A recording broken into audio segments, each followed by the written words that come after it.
qui après nous avoir amené pendant une dizaine de séances à nous confronter à la question de la défense européenne, nous entraîne là sur un sujet qui est plus de nature technologique. On le fait généralement chaque année. On a une thématique qui est plus technologique, plus sur les capacités, plus sur les problématiques liées au choc futur pour la défense. L'intelligence artificielle dans les combats futurs, on pourrait dire que non seulement l'intelligence artificielle va transformer la donne, l'équation des combats futurs, mais plus profondément transforme complètement, est un élément de rupture décisive dans la manière de conduire les conflits, de conduire la guerre. Et je suis heureux d'accueillir pour débattre de ce sujet avec vous ce soir, d'abord David Sadek, vice-président recherche, technologie, innovation auprès de l'entreprise Thales. Il a été auparavant en charge de ce domaine, notamment chez Orange, et beaucoup de ses travaux ont été à l'origine de réalisations technologiques ou de changements et qui ont fait qu'il a été très régulièrement primé pour ces évolutions, ces changements stratégiques. Il est docteur en intelligence artificielle, qui est un titre que partage mon voisin de gauche, Jérôme Lemaire, ingénieur en chef de l'armement, qui lui a effectué une carrière centrée sur ces questions, la problématique de la robotique, de l'autonomie décisionnelle des robots, un travail sur les programmes Scorpion, SCOA au ministère de la Défense. Donc l'un et l'autre vont nous entretenir ce soir, alors dans un format qui est un peu différent de l'ordinaire, puisqu'on va les entendre l'un et l'autre à peu près pendant une demi-heure.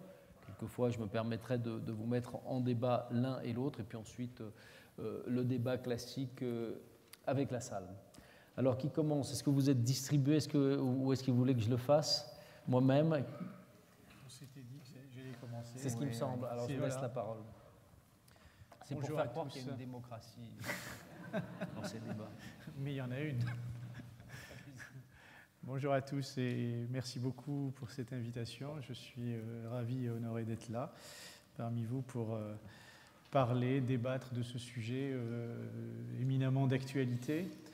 L'intelligence artificielle est sur toutes les lèvres, donc depuis quelques années, de plus en plus. Il m'arrive de dire souvent que l'intelligence artificielle n'est pas une mode, dans le sens où ce qui va peut-être s'estomper un petit peu, c'est le fait qu'on en parle tout le temps. Maintenant, en tant que technologie au pluriel qui vont réellement transformer notre société, je pense que c'est quelque chose qui va se poursuivre.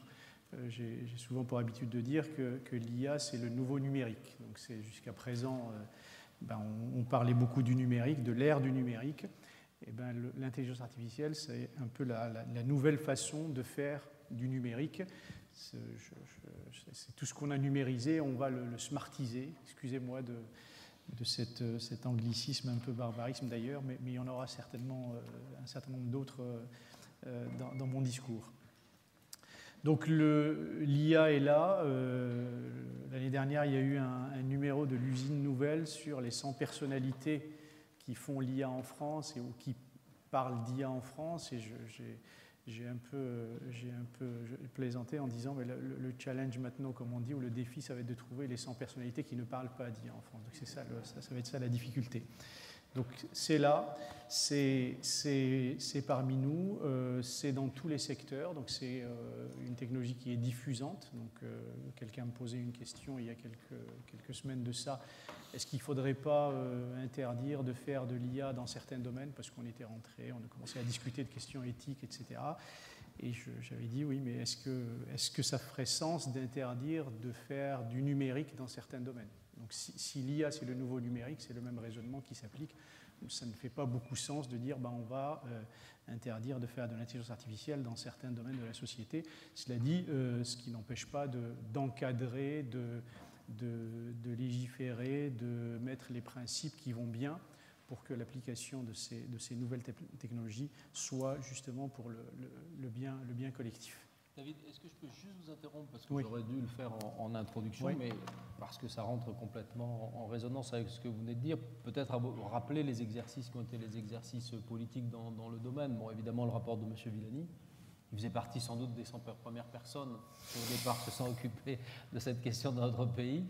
Et la revue stratégique de la Défense qui pointait dans ses premiers commentaires ce sujet pour le ministère de la Défense, et puis des travaux internes à ce ministère qui conduiront, je me retourne vers Monsieur le maire, vers la rédaction d'une feuille de route et sans doute une publication au printemps prochain du côté du ministère de la Défense. Donc un sujet qui trouve par ailleurs un portage d'un point de vue des politiques publiques, le rapport Villani, et pour le ministère de la Défense des applications par ailleurs très directes. Voilà, je vous redonne la parole. Merci beaucoup, tout à fait. Je pense que c'est des éléments importants et qui sont structurants pour l'avenir des applications de l'IA en France et d'ailleurs plus généralement aussi en Europe. Comme on parlait de Cédric Villani, j'avais été il y a quelques mois de ça avec Cédric Villani à Singapour et pour parler du lancement d'un programme singapourien sur l'intelligence artificielle et dans lequel un certain nombre d'institutions françaises allaient être contributrices, en l'occurrence le CNRS, l'INSERM, etc. Et Cédric Villani a eu cette phrase que j'ai trouvée très intéressante. Il a dit j'avais accepté une mission sur l'intelligence artificielle et je me suis retrouvé avec une mission sur tout.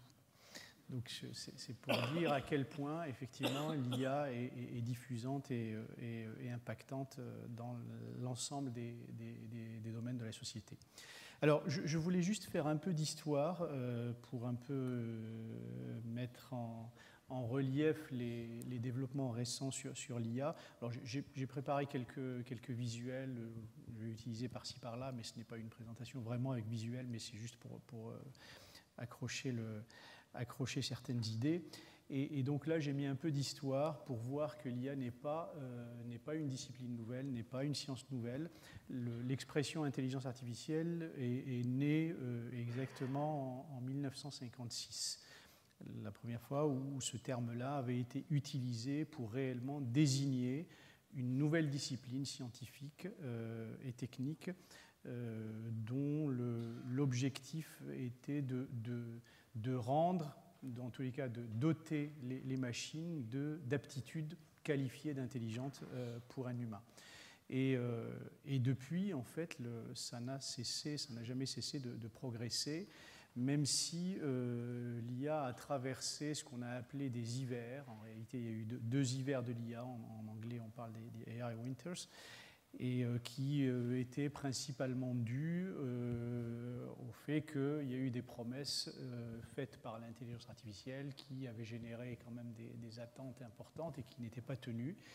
On pensait qu'un certain nombre de problèmes allaient être résolus assez facilement. En 1965, il y avait un des pères fondateurs du traitement du langage naturel qui s'appelait Roger Schank, qui s'intéressait à la traduction automatique et qui avait annoncé dans ces années-là que le problème de la traduction automatique allait être réglé en gros avant la fin de la décennie. Donc, alors on imagine, quand on voit aujourd'hui les systèmes de traduction automatique qui par ailleurs commencent à fonctionner de manière tout à fait satisfaisante si on n'est pas très regardant, ou si on n'est pas très critique, ou si on n'est pas en train de traduire des choses sensibles, eh bien, le temps que ça a mis pour qu'on soit arrivé à l'état où on est arrivé aujourd'hui, donc pratiquement 50 ans, près de 50 ans plus tard. Il y a eu ensuite toute une ère qui s'était appelée l'ère des systèmes experts, où en gros on faisait de l'extraction d'expertise chez des spécialistes humains donc de certains domaines métiers qu'on essayait de mettre dans un système, de mettre dans une machine et d'automatiser finalement le raisonnement sur la base de ces connaissances-là, notamment pour faire par exemple du diagnostic médical. Mais les systèmes experts avaient trouvé des champs d'application très variés à l'époque et étaient porteurs de beaucoup de promesses en intelligence artificielle, avant qu'on commence à réaliser que finalement, lorsqu'on essayait de passer à l'échelle, comme on dit, c'est-à-dire lorsqu'on augmentait le nombre ou la taille des bases de connaissances et donc le nombre de règles, etc., on avait de plus en plus de mal à gérer justement ces capacités de raisonnement qui étaient celles des systèmes experts. Et donc, bon, les choses s'étaient poursuivies, les chercheurs en IA continuaient leurs recherches dans des domaines divers et variés. En fait, l'IA n'est pas un domaine monolithique, mais c'est un domaine plutôt pluridisciplinaire. Je vais revenir dessus dans quelques minutes.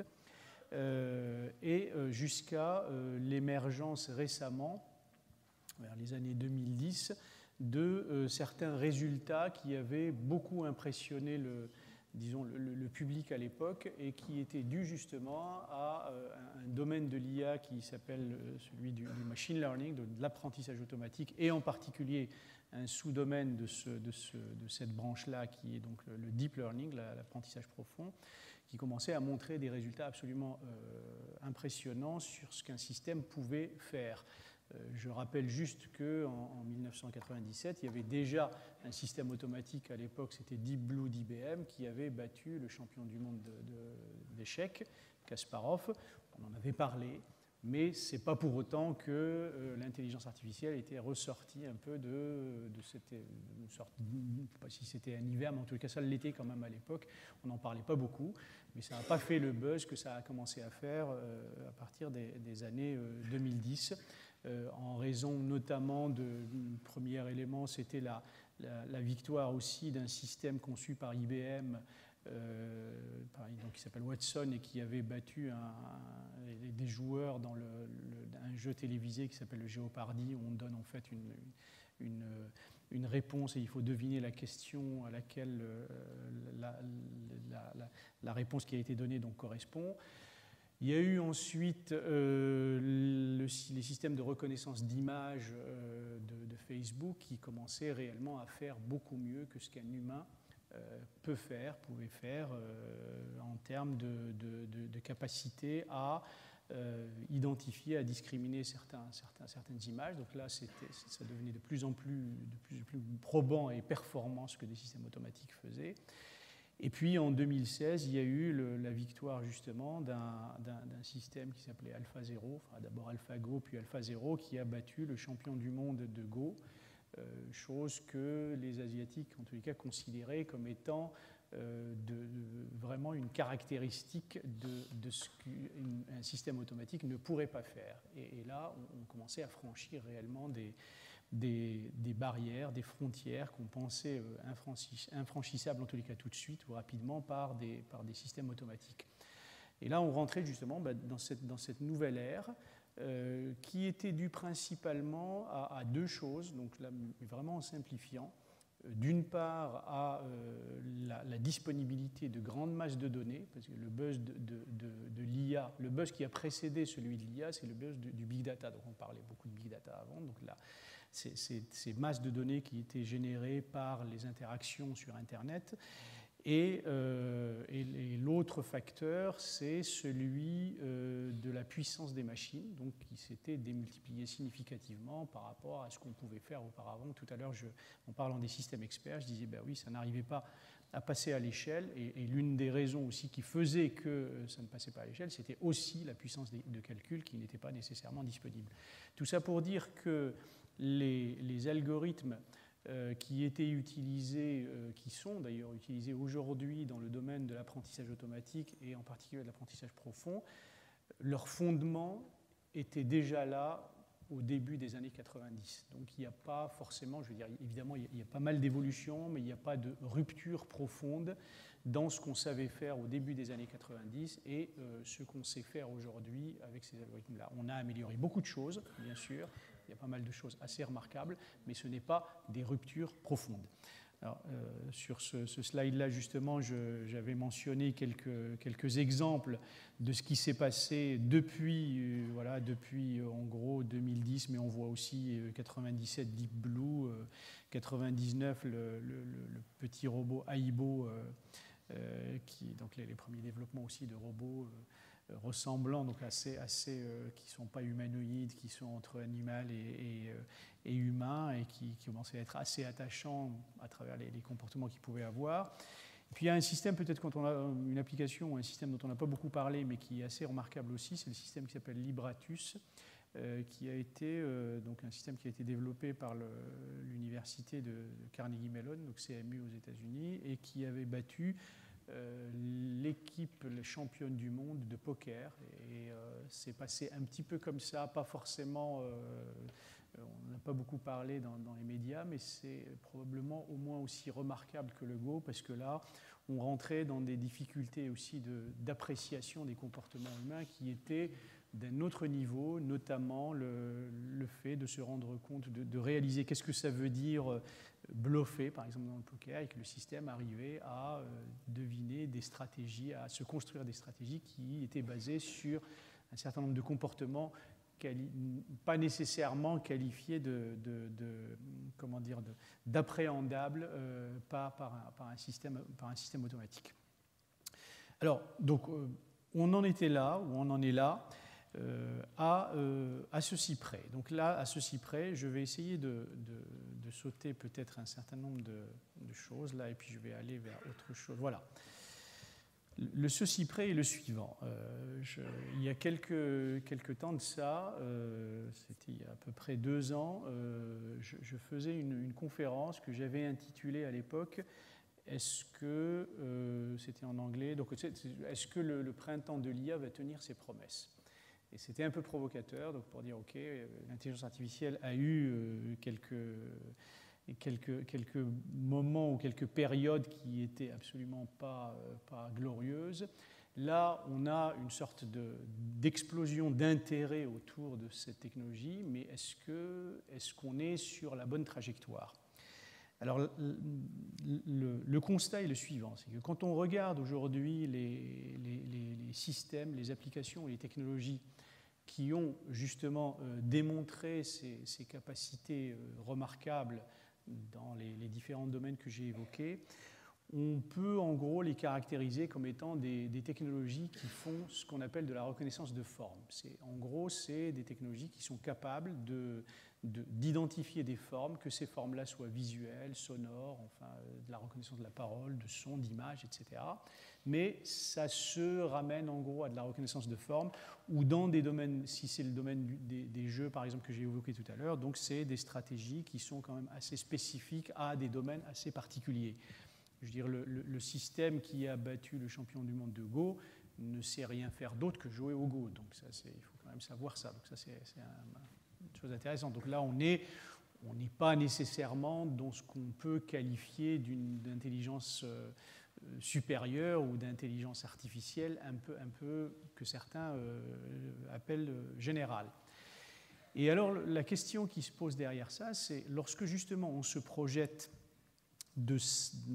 vers ce qui, dans l'inconscient ou dans le conscient collectif, représente réellement des comportements intelligents tels que du raisonnement, tels que de la représentation de sens commun, tels que du dialogue naturel humain-machine. Donc peut-être certains parmi vous ont dû entendre parler du test de Turing, qui est le test de l'intelligence artificielle, donc le Alan Turing, qui est on va dire le père fondateur de l'informatique et qui était déjà en fait sur une trajectoire de conception de ce système dit intelligent. Il avait proposé justement un test qui est censé permettre de décider si on a affaire à une vraie machine dite intelligente. En gros, en mettant en place une sorte de dialogue avec une entité qu'on ne voit pas, et à travers ce dialogue, donc, la personne qui interagissait avec l'entité en question, si elle n'arrivait pas à dire c'est un humain ou c'est une machine, dans le cas où c'est une machine, on considère que la machine a passé le test de Turing. En réalité, il est un peu plus subtil que ça, parce qu'il y a une question de distinction entre homme, femme, etc., mais ça revient en gros à ça. Mais je parle de ça surtout pour souligner le fait que la capacité à dialoguer de manière naturelle, de manière intuitive, est l'une des caractéristiques importantes de l'intelligence, parce que c'est un concentré d'intelligence. Et en fait, je vais revenir dessus un peu après, dans quelques minutes, parce que c'est aussi une aptitude qu'il faudra, en tous les cas, qui constitue un défi aujourd'hui pour les systèmes de défense aussi, parce que dans les systèmes de défense, on a des chaînes de décision dans lesquelles il y a de l'humain à différentes étapes, et pour pouvoir faire en sorte effectivement que ces décisions convergent vers des actions pertinentes, il faudrait effectivement aussi que l'interaction que les systèmes automatiques, le système dit d'intelligence artificielle a avec l'humain soit du niveau attendu. Alors, donc, tout ça pour dire que pour aller des technologies qui ont démontré ces performances, donc qui sont sous les feux de la rampe, vers des aptitudes comme celles que je viens d'évoquer, est-ce qu'il y a une trajectoire naturelle, un continuum, ou est-ce qu'il y a peut-être un plafond de verre? Et en général, si on me pousse dans mes retranchements, je dirais qu'il y a un plafond de verre, qu'il n'y a pas de continuum direct. Donc il faudrait s'intéresser à de nouveaux types de technologies, donc qui sont un autre domaine de l'IA, et pas seulement à l'intelligence artificielle qui utilise des données pour faire de l'apprentissage, donc l'intelligence artificielle dite statistique ou stochastique, qui fait ce que j'ai dit tout à l'heure, donc de la reconnaissance de forme. Alors, peut-être quelques éléments sur justement les écueils peut-être qu'on trouve ou les inconvénients qu'ont les systèmes d'IA aujourd'hui ou leurs faiblesses. Donc, ces systèmes d'IA qui sont dirigés par les données, qui utilisent beaucoup de données et qui construisent des modèles appris. L'un des premiers inconvénients, c'est le fait que ce soit des boîtes noires. On parle beaucoup de boîtes noires, c'est-à-dire que c'est des systèmes qui ne sont pas observables, j'allais dire, à l'intérieur. C'est quand le système prend des décisions, recommande de faire un certain nombre de choses, etc., ce n'est pas explicable. Son comportement ou ses décisions ne sont pas explicables. On ne sait pas pourquoi pourquoi le système marche, j'allais dire. On sait comment il marche, parce qu'on connaît les mathématiques sous-jacentes, etc. Maintenant, pourquoi il marche, pourquoi il converge vers tel ou tel comportement, c'est des choses qui ne sont pas facilement explicables avec des concepts de niveau humain. De pouvoir, évidemment, on peut toujours les expliquer en retraçant les calculs qui ont été faits et en allant regarder les paramètres, la façon dont les paramètres ont évolué et les fonctions sous-jacentes ont évolué. De là à pouvoir donner des explications de niveau humain, le chemin n'est absolument pas direct, voire il n'y a pas de chemin évident.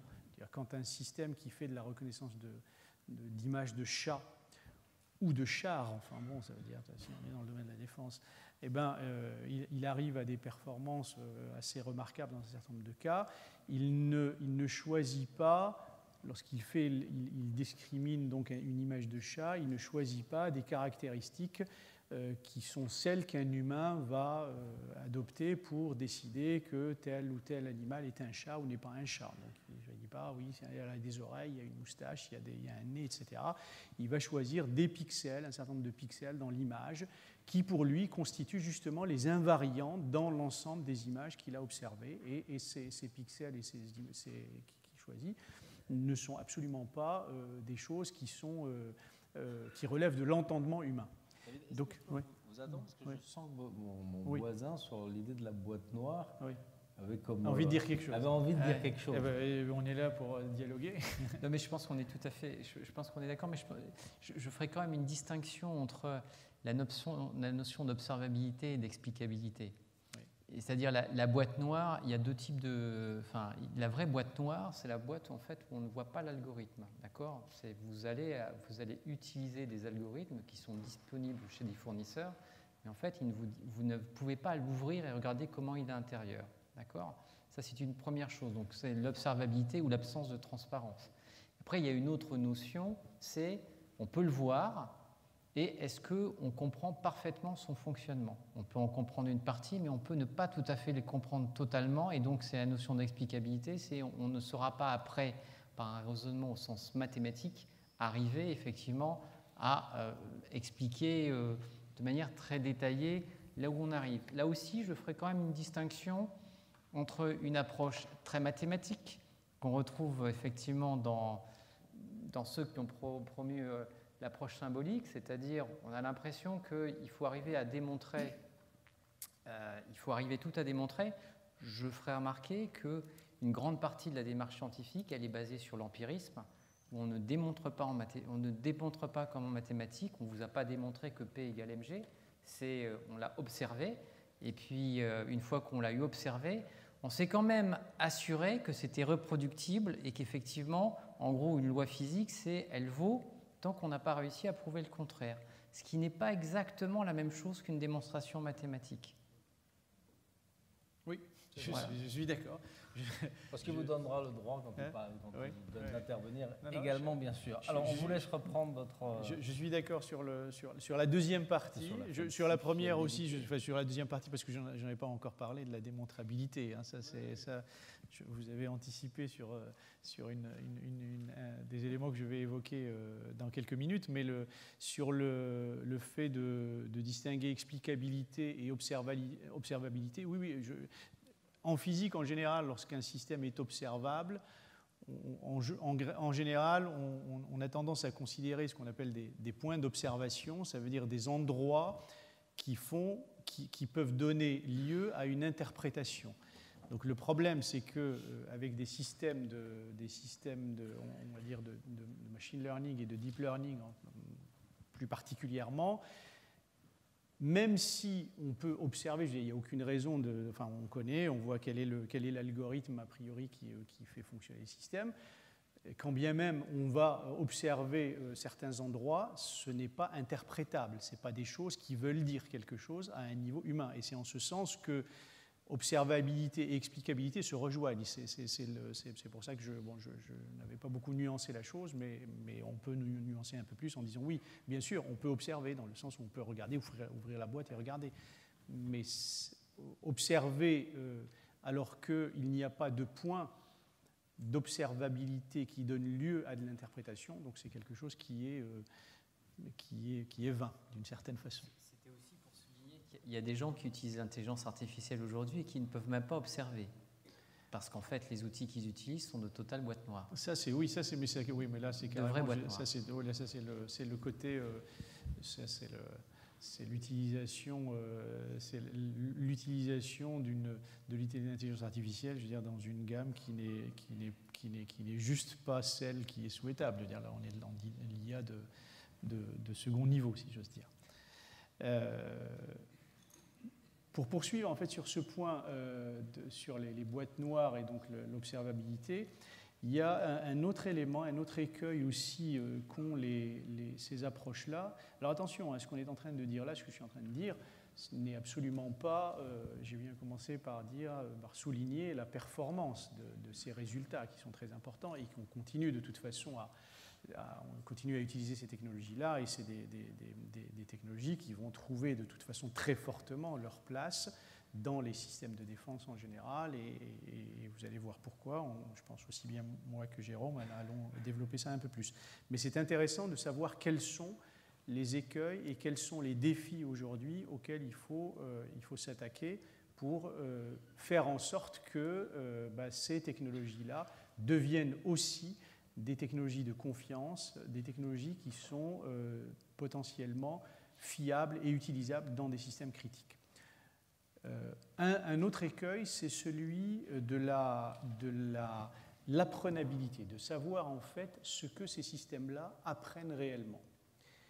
Et ça, c'est un point qui est un peu délicat parce qu'on peut penser que le système à qui on va apprendre, on montre des milliers d'images d'un animal quelconque est en train d'apprendre justement ce qu'est cet animal-là, ou en tout cas il apprend l'image de l'animal, mais par moment on se rend compte que ce n'est pas ça du tout ce que le système a appris en fait. Il y a eu un certain nombre de cas qui démontrent que finalement le système a appris autre chose. Le cas le plus connu, c'est on montre effectivement des images de lions dans une savane. Et puis, un jour, on montre au système une image d'une vache dans une savane et le système dit « Ah, c'est un lion ». Donc comme je dis souvent, c'est flatteur pour la vache, mais ce n'est pas un lion. Donc en fait, parce que le système en réalité a appris l'arrière-plan, il a appris ce qu'est une savane, et on pensait qu'il avait appris ce qu'est un lion. Et il semblerait même, j'ai vu ça dans une histoire un peu ancienne, où à la fin de la guerre froide, vers la fin des années 80, il y avait un système américain qui était utilisé par le département de défense américain, c'était un système qui reconnaissait des chars russes et qui s'était déjà à l'époque à base de réseaux de neurones, donc un système connextionniste, et qui lui faisait assez confiance parce qu'il avait l'air de bien fonctionner, jusqu'au jour où un des concepteurs du système, un des experts, il revient de vacances et il montre une de ses photos de vacances au système, qui dit ah bah tiens c'est un char russe. Ah, bah, tiens, c'était étonnant, ah bon, non, c'était une photo de plage avec c'est curieux, tiens, il y a un bug, il montre une troisième photo, et le système il était scotché sur les chars russes, il dit non, c'est des chars russes, ça quand même, bon, c'est quand même un peu étonnant. Et c'est surprenant. Après, on a été regardé, on a fait un peu de reverse engineering pour voir ce que le système faisait exactement et pourquoi il disait que c'était des chars russes, et on s'était rendu compte en fait que le système avait appris, en fait, considéré comme étant chars russes tout ce qui était flou, parce que les images étaient prises par satellite et les chars russes étaient flous.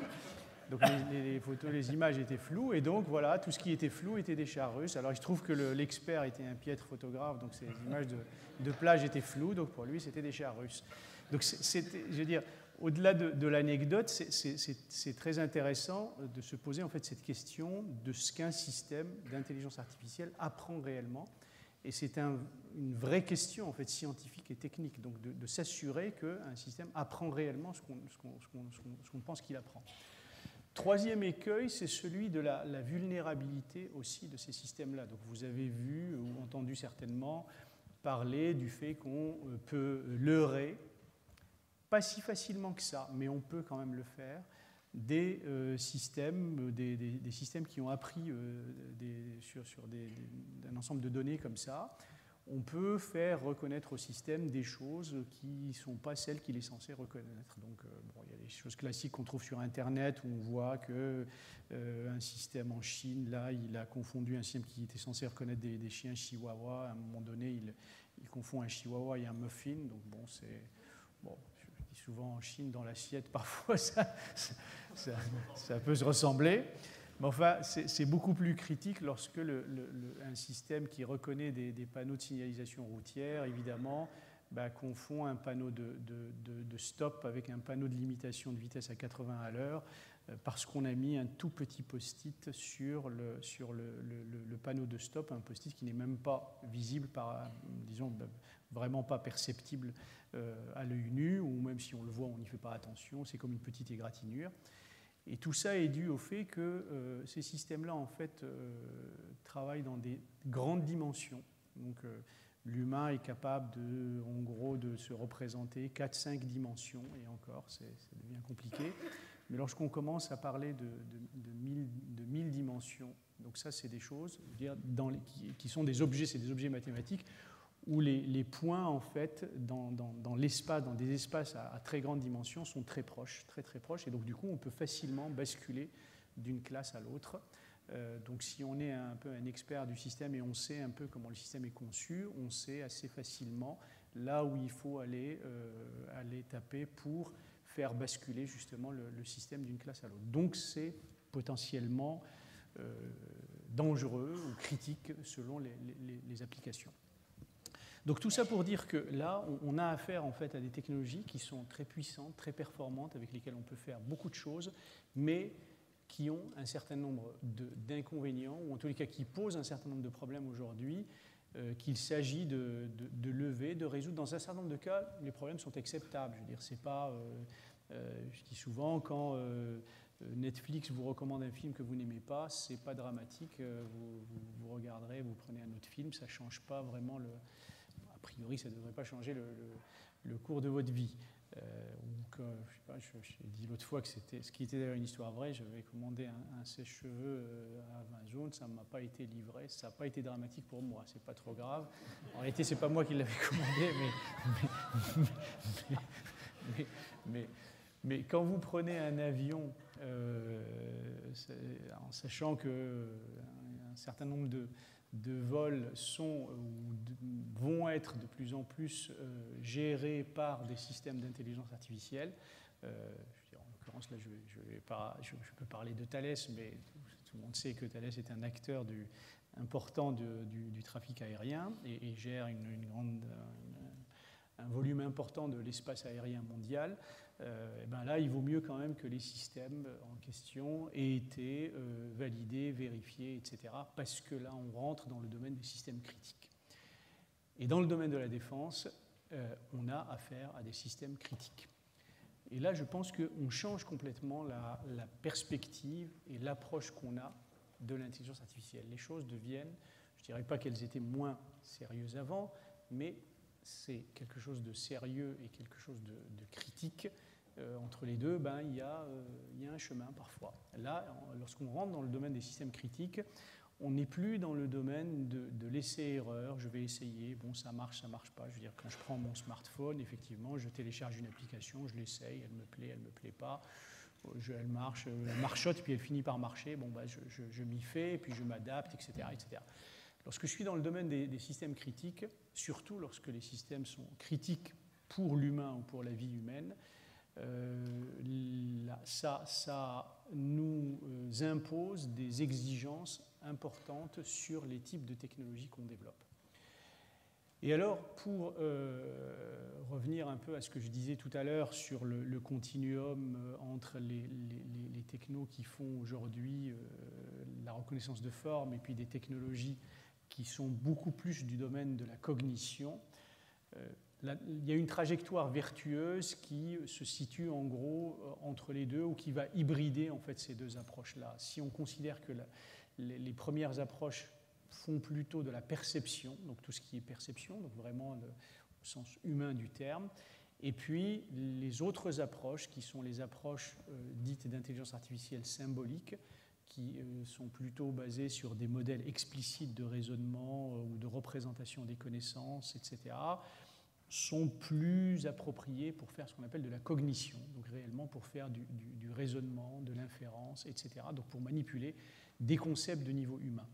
Et aujourd'hui, en IA en général et dans des domaines tels que celui de la défense, je pense pour plein de raisons, là on aura le temps d'en débattre, que probablement que la trajectoire se trouve sur une hybridation de ces deux approches-là, sur une combinaison intelligente de ces deux approches-là, soit par juxtaposition, parce qu'on est en train de concevoir des systèmes qui vont requérir à la fois de la perception et de la cognition, soit parce qu'on va carrément, intelligemment, mettre à la fois de l'apprentissage statistique, donc à partir de données, et puis des connaissances qui vont permettre, par exemple, à cet apprentissage de devenir explicable.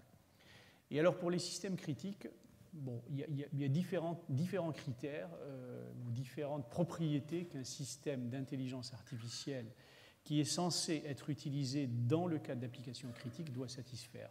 La première chose, c'est l'explicabilité, on vient d'en parler. C'est très important. Soit de pouvoir expliquer le comportement a posteriori d'un système, donc de dire pourquoi il a fait ce qu'il a fait. Donc du coup, ce que je disais tout à l'heure sur les boîtes noires, c'est un sujet. Donc il faudrait voir comment est-ce qu'on peut expliquer le comportement de systèmes d'intelligence artificielle qui sont basés sur des données ou sur une approche statistique des données.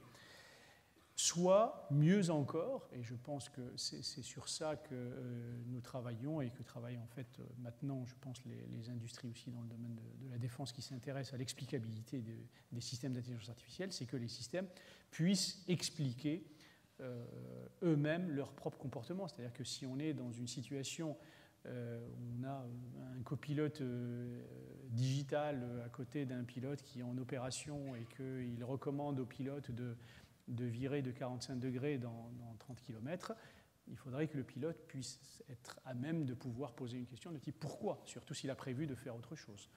Et que le système puisse lui répondre voilà, en des termes intelligibles et adaptés au contexte de stress, de charge cognitive, etc. dans lequel il est, en disant voilà, parce qu'il y a une menace qui se trouve à tel endroit, où il y a un orage, où il y a je ne sais quoi, et non pas parce que le paramètre numéro temps est au seuil numéro temps. Donc en fait, l'explicabilité des systèmes d'intelligence artificielle est une propriété importante pour l'acceptabilité des systèmes d'IA dans les situations critiques. Ce n'est pas anodin. La DARPA aux États-Unis, par exemple, a lancé un grand programme, ce qui s'appelle le programme XAI, donc Explainable AI, l'IA, intelligence artificielle explicable, l'année dernière, et je pense qu'il y a pas mal un mouvement assez important pour justement arriver à lever ces verrous-là et à relever le défi de l'explicabilité. La deuxième propriété, c'est celle de la validité de ces systèmes. Et là, ça rejoint la remarque de Jérôme tout à l'heure, qui pourrait éventuellement faire débat. La validité d'un système, c'est le fait de pouvoir démontrer qu'un système d'intelligence artificielle fait ce qu'on attend de lui, qui fait ce qu'on attend de lui, que ce qu'on attend de lui et tout ce qu'on attend de lui. Donc c'est comme en justice. Donc il y a la vérité, toute la vérité et rien que la vérité. Parce qu'un système peut faire tout ce qu'on attend de lui et plus. Et donc il n'est pas rien que ce qu'on attend de lui. Il peut faire aussi rien que ce qu'on attend de lui, mais pas tout ce qu'on attend de lui. Donc en fait, ça c'est des choses auxquelles on s'intéresse, les gens qui font de l'informatique depuis longtemps, et c'est pas des choses qui sont nées avec l'intelligence artificielle, mais prouver la sûreté de fonctionnement des systèmes, soit en faisant des grands nombres de tests, comme on fait dans l'aviation, comme on fait dans les secteurs où on travaille sur la certification des systèmes. Donc là, on arrive à démontrer qu'en avionique, aujourd'hui, on est à 10-9, la probabilité d'accident est à 10-9. Donc ça, on peut faire comme ça. Donc ça, en général, c'est avec des preuves formelles augmentées de tests, etc. Mais mieux encore, c'est de montrer en fait que la confiance qu'on peut avoir dans un système d'IA est une confiance qui est prouvée. Ce n'est pas juste une confiance qui est donnée, comme dans les cas où, lorsqu'on a justement des applications, comme je disais tout à l'heure, je n'ai pas parlé d'applications du B2C, donc du business to consumer, vers le client final, mais lorsqu'on est dans des applications justement critiques, il faudrait que cette confiance ne soit pas juste déclarée ou donnée, il faut qu'elle soit prouvée. La troisième propriété, c'est celle de responsabilité. Je pense que c'est important que lorsqu'on est dans des situations de systèmes critiques, mais là, pas seulement, que des systèmes d'intelligence artificielle incarnent un certain type de responsabilité, et que ce soit par construction. Ça veut dire qu'on est inculqué à des systèmes d'IA par construction des principes à respecter, donc une certaine façon de se conformer à des règles, à des lois, à des standards éventuellement, ou à des principes éthiques également potentiellement, sans vouloir nécessairement engager le débat sur la question de l'éthique, qui est une question de toute façon délicate de manière générale. Alors évidemment, la sécurité est un point important, mais qui va de soi. Je veux dire, dans les systèmes d'intelligence artificielle, construire des systèmes d'IA qui sont explicables, qui sont validés, qui sont responsables, mais qu'on n'a pas sécurisé, je pense que la faille est importante. Donc tout à l'heure, je parlais de la possibilité de leurrer des systèmes d'apprentissage. On peut approcher la chose de deux façons.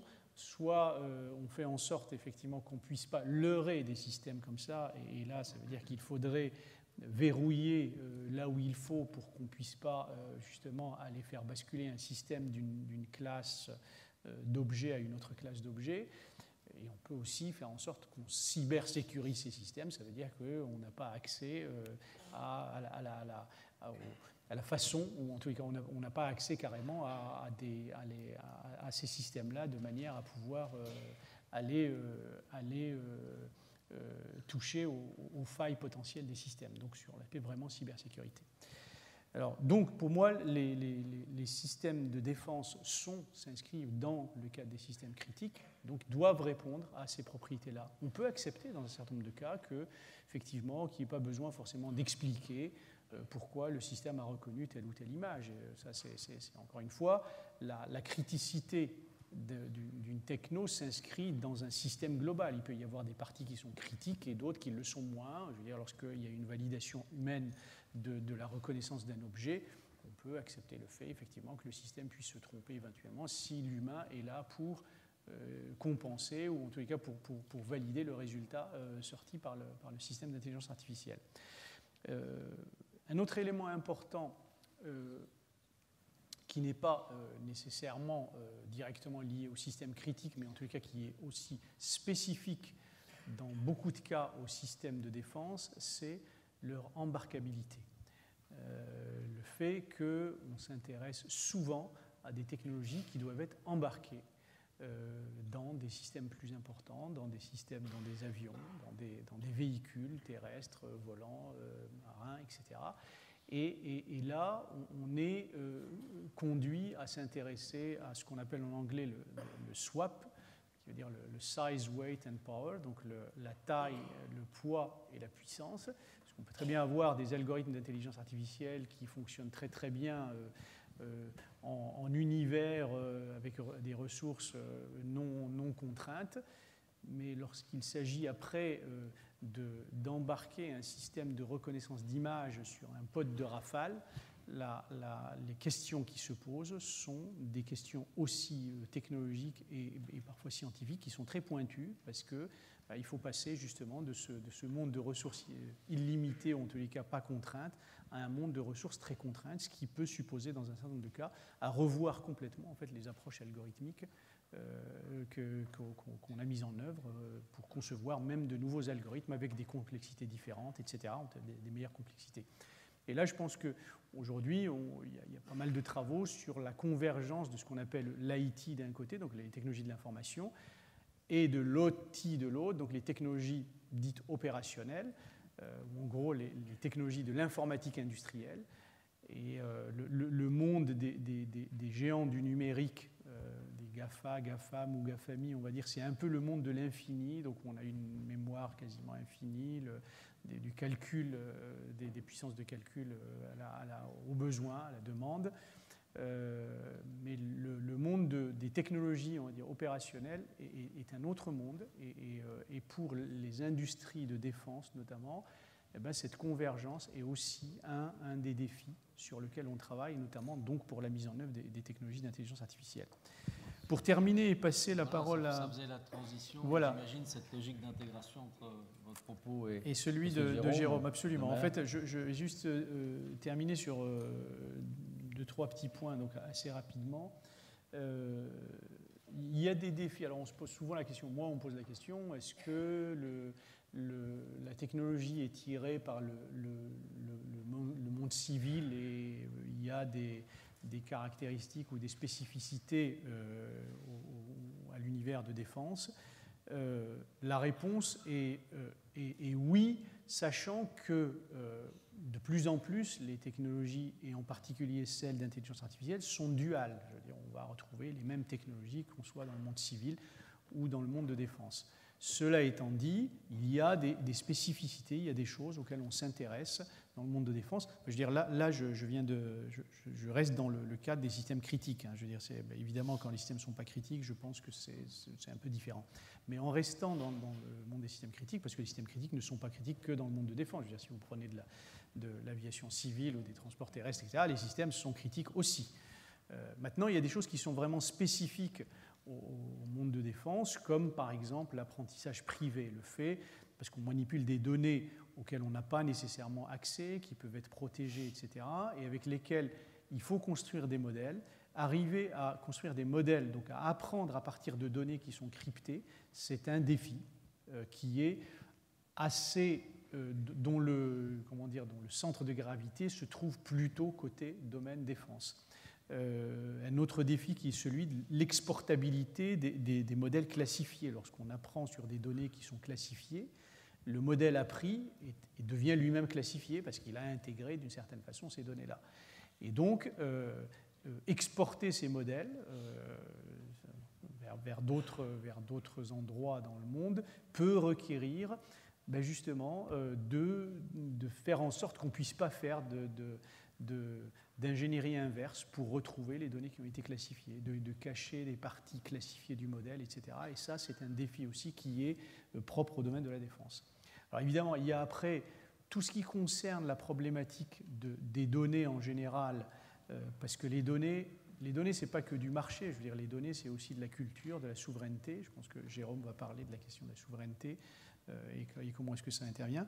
Mais construire des corpus de données équilibrés pour que, quand vous prenez un corpus de données, il contient toujours des biais, d'une manière ou d'une autre. Donc il faut arriver à identifier quels sont les biais qui sont dans un corpus de données et comment est-ce qu'on arrive à compenser ces biais pour arriver à des modèles qui sont équilibrés. Autrement, les modèles sont biaisés, le modèle il va contenir le biais qui était dans les données. Donc s'il y a plus d'hommes que de femmes dans un corpus qui est censé traiter de choses relatives au genre, eh ben, il va être biaisé par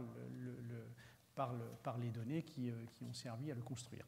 Donc, et dans le domaine de la défense, c'est la même chose. Donc, lorsqu'on va montrer des images, par exemple, à un système qui fait de l'apprentissage, eh ben, il faut s'assurer qu'on ne lui montre pas que des images qui vont conduire à un modèle qui est bancal, qui ne va reconnaître qu'un certain type de choses. Donc, tout à l'heure, les exemples que je donnais un peu sur les chats russes, ça pourrait rentrer dans ce cadre-là, mais je n'ai pas trop le temps de détailler, mais en gros, ça pourrait.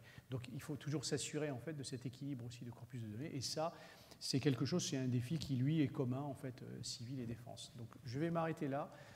Je pense qu'il va y avoir un certain nombre d'éléments qui vont peut-être revenir à travers vos questions pour passer la parole à Jérôme, qui va rouvrir la boîte la boîte noire, c'est ça, et l'observer et l'expliquer.